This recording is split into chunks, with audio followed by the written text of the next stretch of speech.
Во тек е периодот на алергии што започна уште со доаѓањето на пролета. Најчести се алергиите на полен, но и на прашина. Се манифестираат со кивање, кашлање, течење од носот, солзење на очите и сип по кожата. Лекарите препорачуваат оние што секоја година страдаат од алергии да користат здрава храна богата со витамини и минерали, како неопходен го посечуваат витаминот С и да пијат многу течности. Кога се работи за терапија, докторите апелираат да се започне уште пред почетокот на периодот во кој пациентот ги чувствува тегобите поради алергиите. Исто така кај пациентите што се подложни на алергиски болести, астми, хронични ринити, конјуктивити, исто така да си земаат редовна терапија и да ги следат препораките.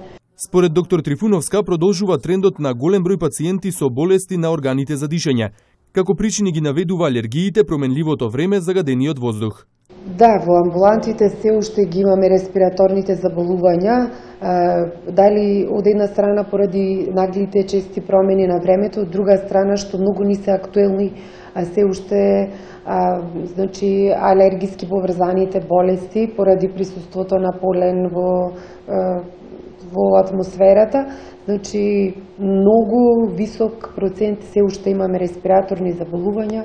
Особено во овој период на променливо време, лекарите препорачуваат да се води здрав живот, а хронично болните редовно да ја земаат препишаната терапија.